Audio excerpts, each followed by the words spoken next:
And it's happening. Wind is happening very fast. Thank you, native wind. 15 gigawatts last year. A gigawatt is roughly a nuclear-sized chunk of electricity. This is around the world. We brought on 15 gigawatts of new wind. Did you notice? If we'd have built 15 nukes, you would have noticed. And in good sites, wind costs less than running a coal plant. Solar. Down in Southern California, they were building a megawatt a week. At a price point, Southern California Edison built a 250 megawatt power plant on roofs spread around the county at a price point that's eerily close to the cost of a coal plant that was recently canceled up in Montana.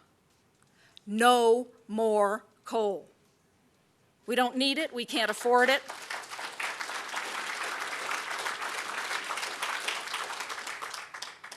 And then you get the inevitable question.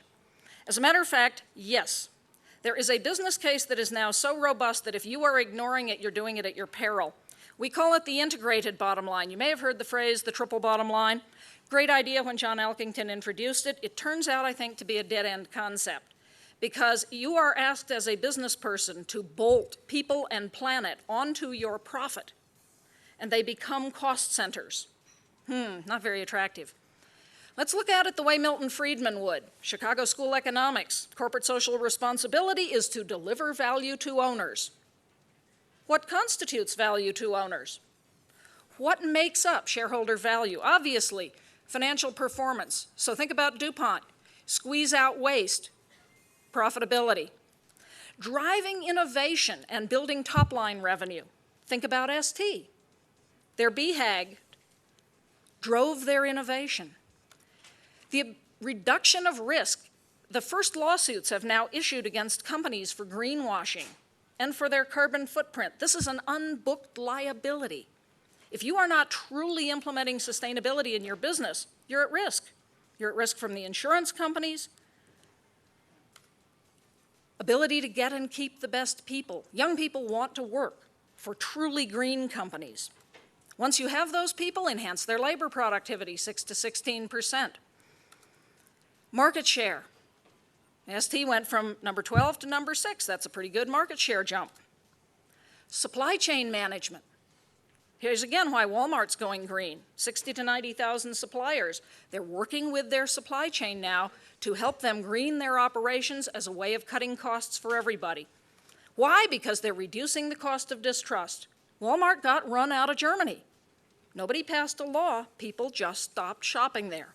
And they can tell you to the penny what that cost them. The companies that get it right will be first to the future. We're talking about the billionaires of tomorrow.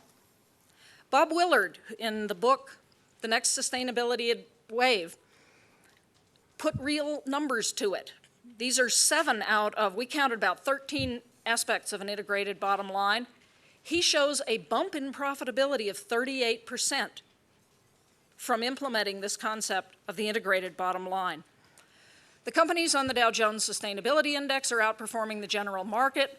Those wild-eyed environmental radicals at Goldman Sachs came out with a report a couple years ago showing the leaders in environment, social, and good governance policy have 25% higher stock value than their competitors. About a year ago, Economist Intelligence Unit found the same thing and found that the worst performing companies in the economy were most likely to have nobody in charge of sustainability. Oh, but the economy has collapsed. We just have to pay attention to the economy. Nope.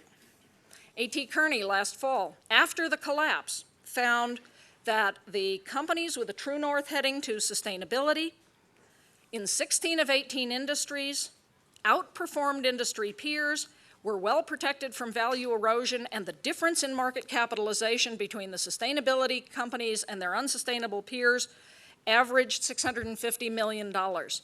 This is the sustainability imperative. If you aren't serious about this, your business is at risk. You may have heard this phrase, don't take a risk. The second mouse gets the cheese. Come on, guys, we need to be like this little one. Let's slap on a helmet and go for it. How do you learn how to do this? I'm now a professor of a discipline that didn't exist when I went to college. Sustainability, the word sustainability entered the English language the year I graduated college. So a group of us got together a few years back and created a whole business school, teaching every business class. We teach the fundamentals. Everyone is taught from the perspective of sustainability. How do you honorably manage a company in the world in which we now live? And after this, and after Adam's talk, when we have the break, I'll be out back in the exhibit booth at the Presidio booth. We have an executive program where we take people who already have their MBA or already in business and bring them the sustainability part of this. This fall, we are starting a Masters of Public Administration for people who want to be in government, because there is a very important role for government. We've been under a campaign the last 8 years or so to delegitimize the role of government. It's like a bad light bulb joke. How many economists does it take to screw in a more efficient light bulb? None. The free market will do it. Markets make very good servants. They're not such a good master. They're a lousy religion. There's a very important role for communities of faith. Let's go back and read Adam Smith. All markets do is allocate scarce resources efficiently in the short term. Markets were never intended to take care of grandchildren. That's our job. That's the job of a free people coming together and saying, what kind of a world do we want to leave? What will our legacy be? Ray Anderson is fond of saying, when you meet your maker, what will your conversation be? Will it be last quarter's share price? I don't think so. We need leadership. And I rather like this line from Lord of the Rings, where Gandalf said, the rule of no realm is mine, but all worthy things that are in peril as the world now stands, those are my care. And for my part, I shall not wholly fail, if anything passes through this night that can still grow fair and bear fruit and flower again in the days to come. For I too am a steward, did you not know? Not a bad maxim. Doesn't matter if you're the head of Walmart or an elected official. The rule of no realm is mine. And remember, in the book it was these two, the fun-loving, unassuming little hobbits who liked their second breakfasts,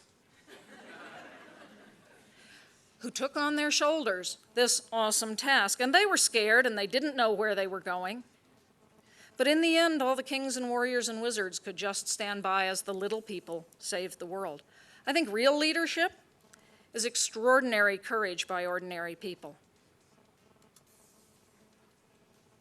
This is the only place in all the universe we know of where there is life and health. Will we bring it sustainability? That's up to you. I'm deeply grateful to each one of you that you took your time to be a part of this conversation. I'll be around all day if you want to chat. I know there are a lot of facts and figures in here. I'm happy to give any of you this show. I'll give it to the organizers. They can post it on the website. It and variants of it are on our website. Thank you very much.